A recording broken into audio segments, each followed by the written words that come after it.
No quería mucho. Una tarde tranquila. Un plato caliente. Tal vez un poco de música.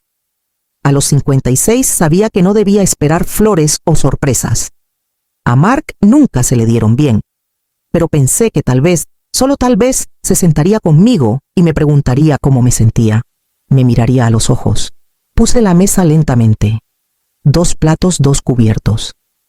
El pollo asado estaba reposando, su aroma recorría la casa. Había preparado sus guarniciones favoritas. Cremoso puré de patatas, zanahorias glaseadas con miel.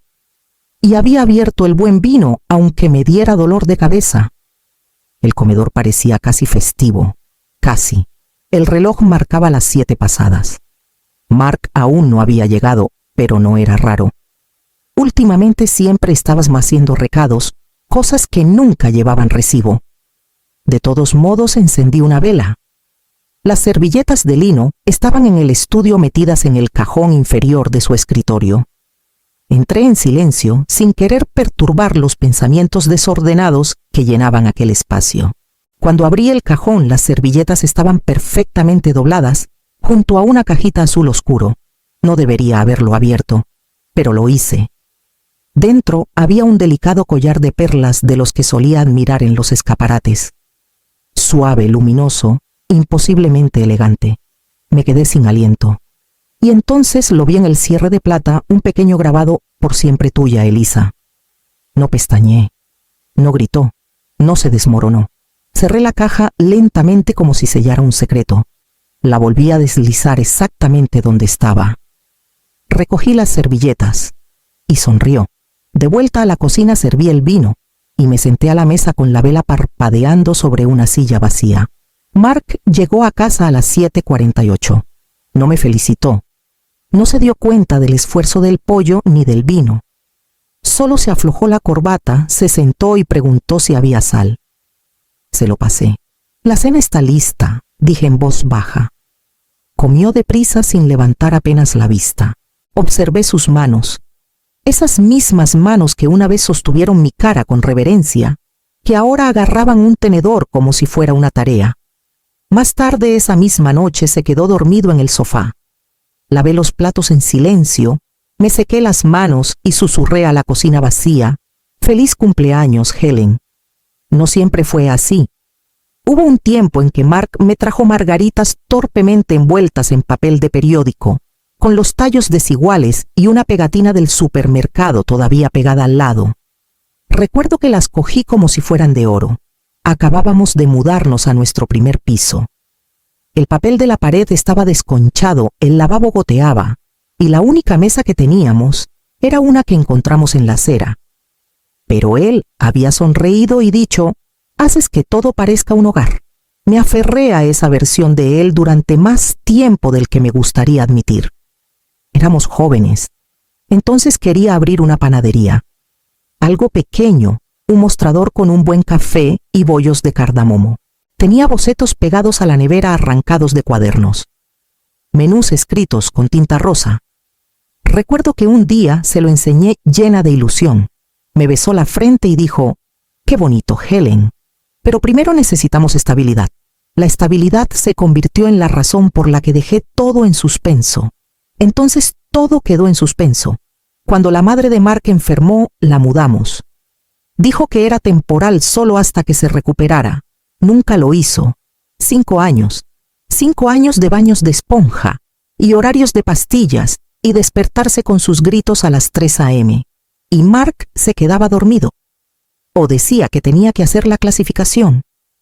La cargué por las escaleras la noche que se cayó. Limpié sus sábanas cuando nadie más lo hacía.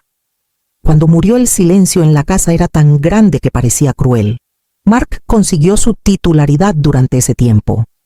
Me dio las gracias en la ceremonia. Solo una línea. Y por supuesto, a mi increíble esposa Helen, que hizo todo esto posible, un asentimiento, una sonrisa. Luego de vuelta a estrechar las manos. Entonces trabajaba en turnos de noche en la cafetería del hospital, reponiendo bandejas, limpiando mesas de pie, detrás de ollas humeantes de pasta. Nuestro hijo Adam era muy pequeño. Volvía a casa al amanecer, preparaba el desayuno, y lo acompañaba a preescolar. No sé cómo me mantenía despierta la mayoría de los días. Algunos años se mezclan unos con otros, pañales plazos, cena a las 9 de la noche. Mark siempre estaba viajando por trabajo. Conferencias, consultorías, ponencias como invitado. Dejé de preguntarle a dónde iba. Dejó de dar explicaciones. Cuando Adam tuvo su primera fiebre, Mark estaba en Chicago. Me pasé toda la noche sentada junto a la cama de nuestro hijo escurriendo toallas frías, contando los segundos entre respiraciones. Al amanecer llamé a Mark. No contestó. Más tarde me mandó un mensaje: ocupado. Dale Tylenol, se pondrá bien. Recuerdo ese momento con claridad, no porque Adam mejorara, sino porque algo en mí no lo hizo. Me acostumbré a hacer las cosas solo. Reuniones de padres y profesores. Calentadores de agua rotos. Pintar el porche. La vida. Me tragué cada dolor y seguí adelante como nos enseñan a hacer a las mujeres.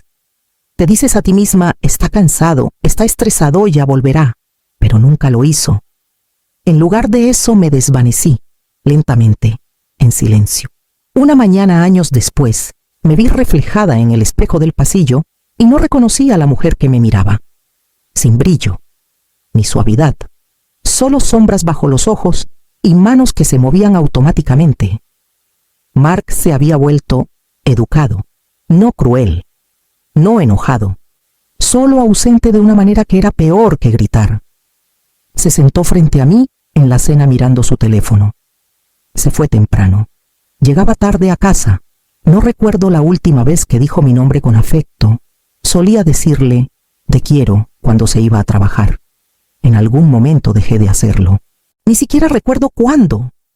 Y aún así me quedé. Mantuve la casa limpia. Mantuve la cena caliente. Mantuve mis esperanzas pequeñas. Me dije que así era la devoción. Pero ese collar de perlas decía algo más. Susurró lo que me negué a oír durante años: desapareciste, Helen.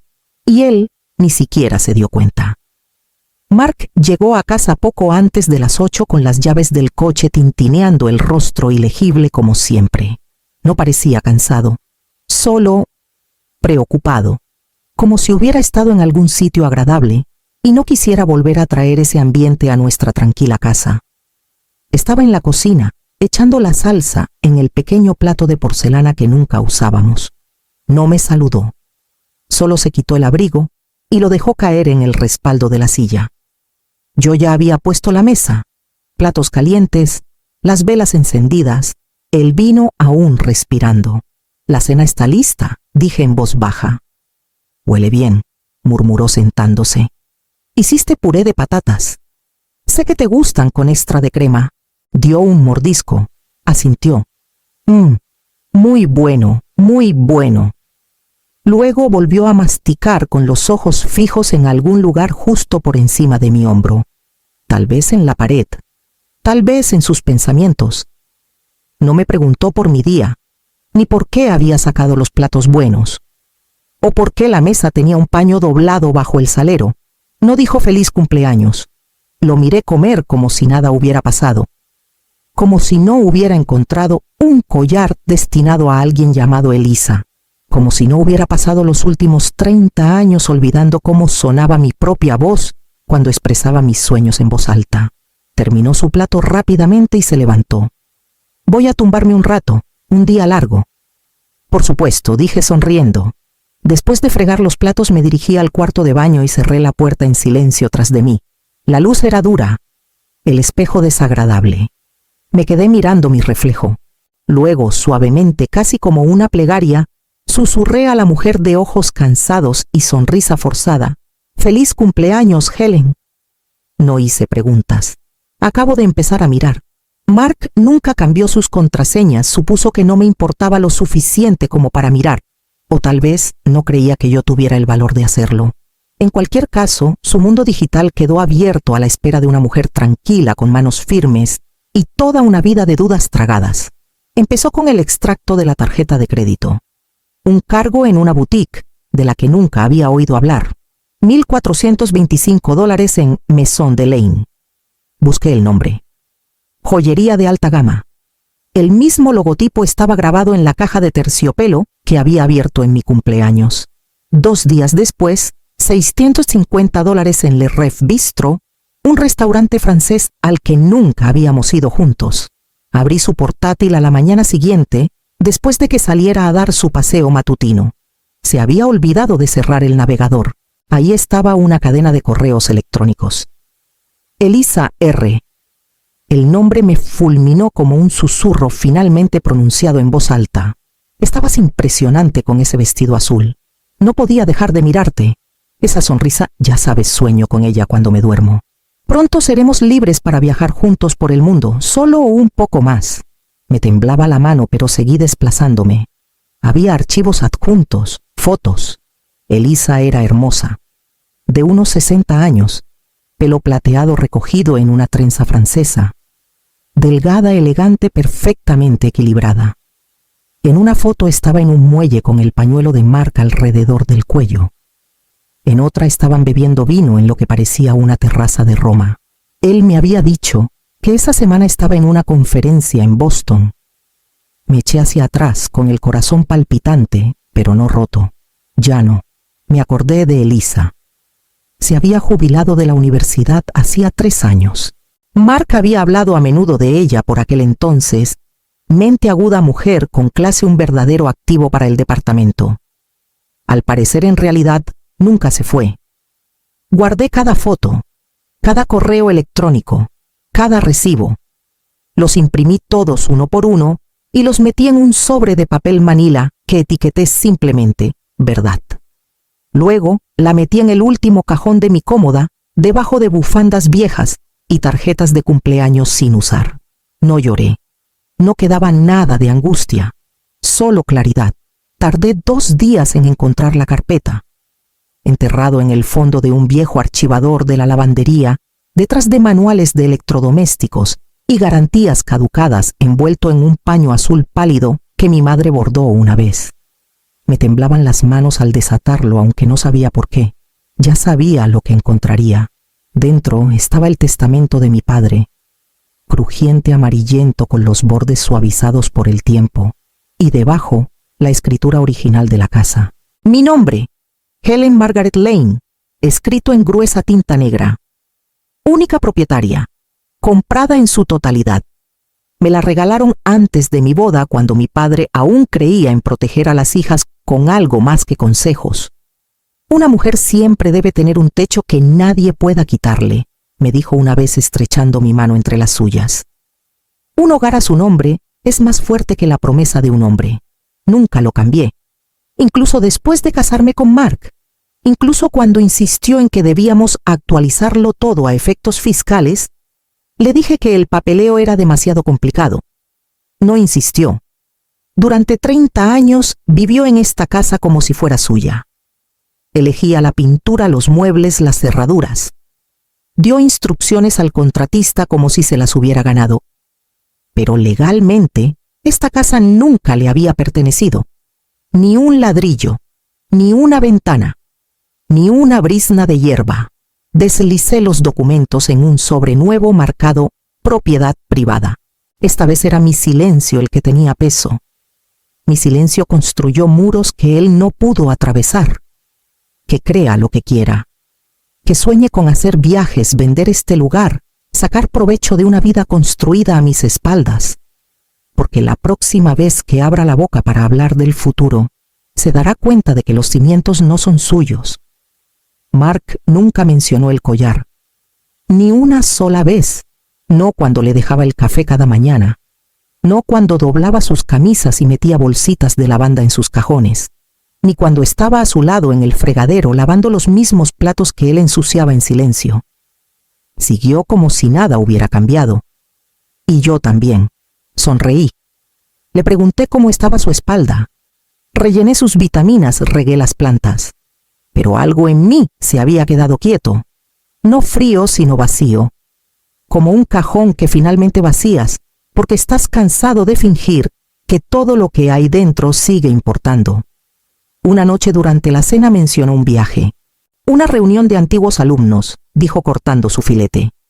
Al norte del estado solo un fin de semana, probablemente aburrido.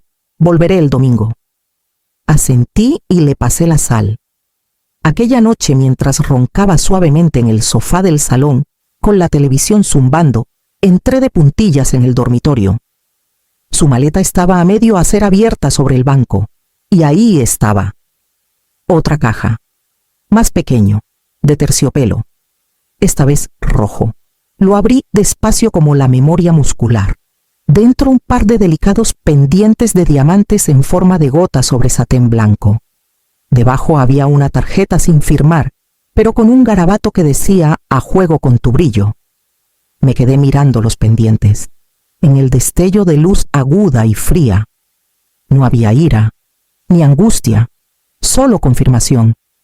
De la misma manera que un médico dice, el escáner es positivo, y tú ya lo sabías antes de que abrieran la boca. Cerré la caja con cuidado, la coloqué exactamente donde la vi que había encontrado. Luego cerré la maleta para él. Olvidaría que la dejó abierta como olvidó que yo era la mujer a la que compraba joyas. Algunas cosas nunca necesitaron ser confrontadas. Solo necesitaban que se les recordara. El bufete estaba escondido entre una floristería y una tienda de antigüedades, el tipo de lugar en el que uno no se fijaría a menos que lo buscara. Me quedé fuera, un momento alisándome la parte delantera del abrigo, con el sobre de papel manila bajo el brazo, como un secreto dormido. La placa de latón decía Mitchell & Green, derecho de familia. Dentro el aire olía ligeramente a menta y papel. La recepcionista sonrió sin preguntar quién era. «Señorita Lane», dijo, «la está esperando, por aquí». Loren Mitchell era exactamente como me la imaginaba.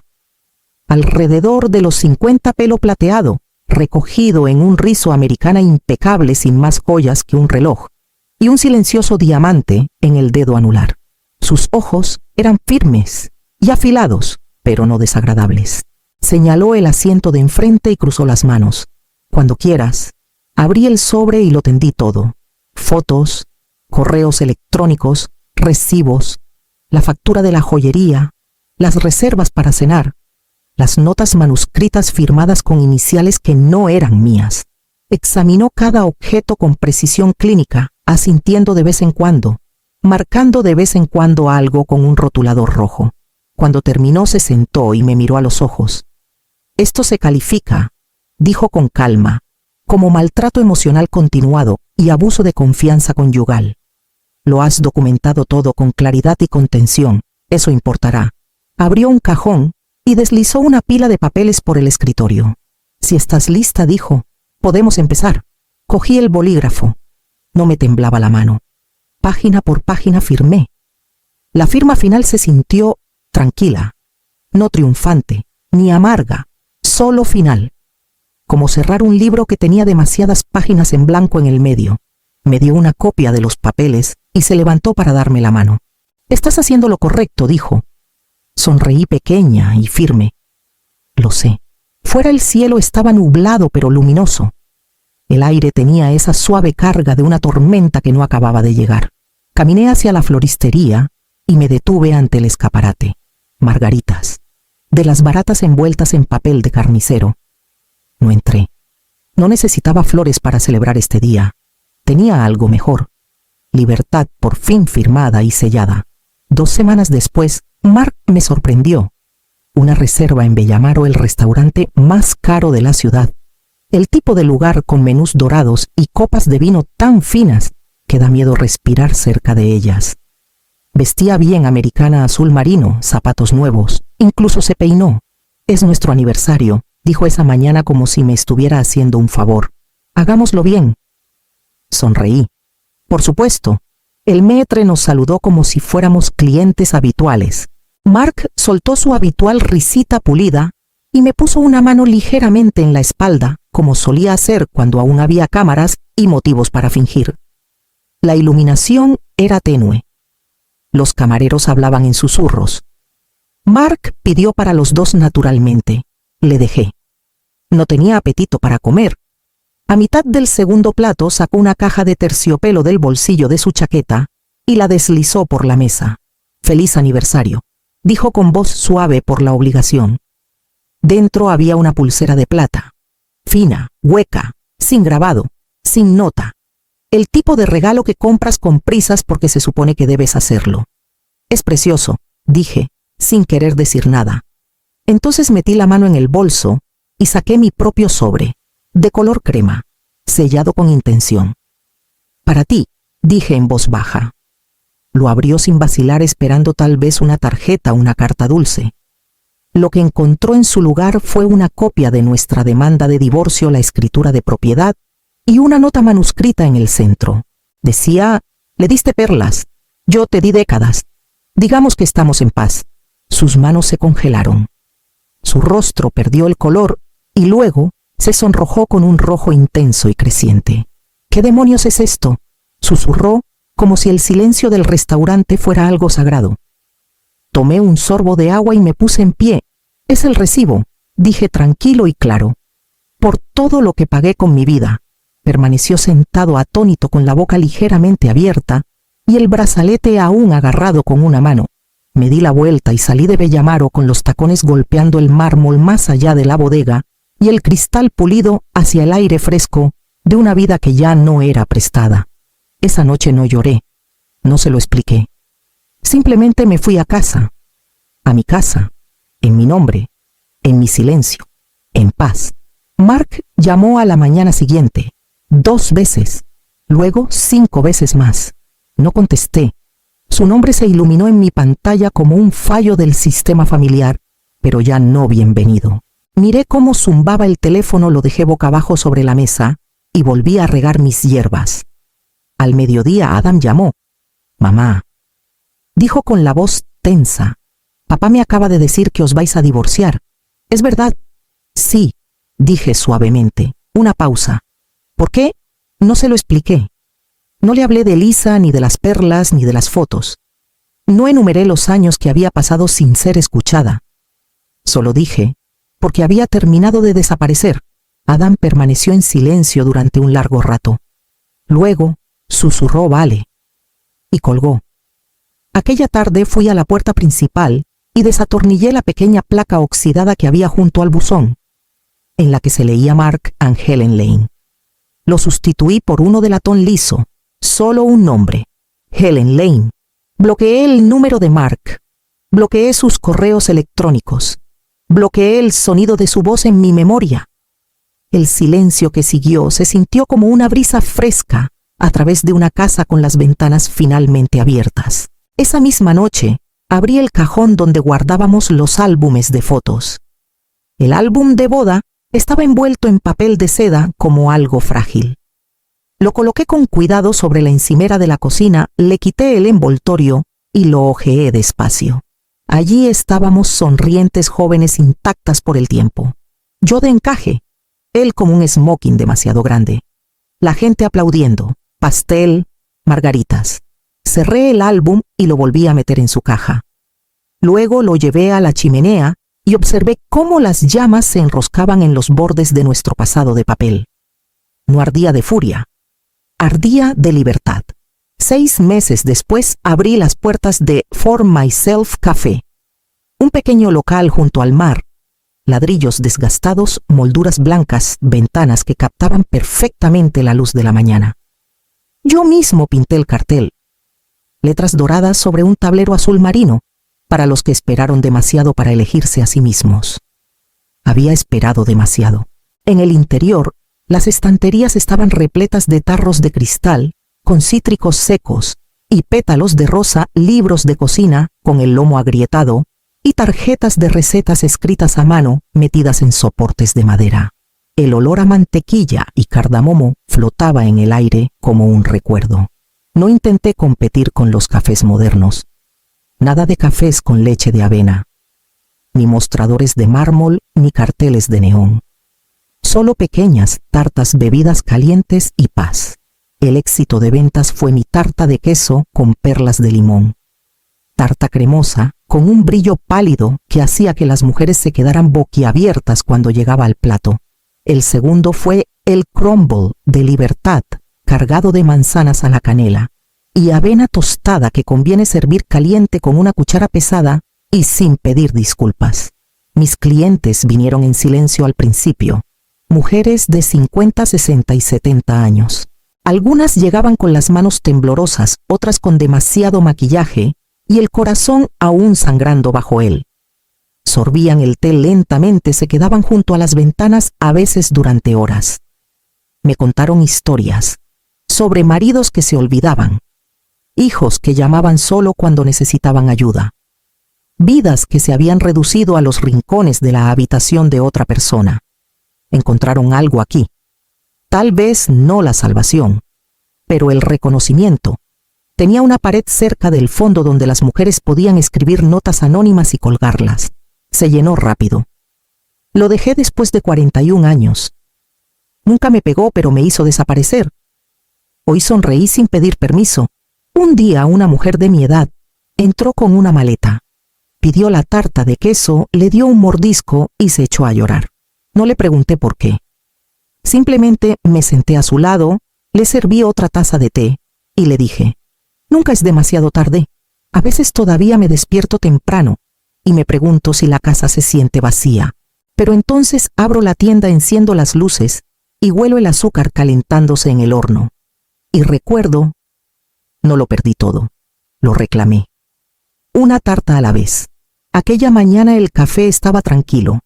Solo el suave zumbido de la máquina de café, el tintineo de una cuchara contra la cerámica y el sonido lejano de las olas rozando la orilla. Me senté junto a la ventana, mi asiento favorito. El mar se extendía ancho e infinito, su superficie brillaba a la luz, como si no tuviera nada que demostrar.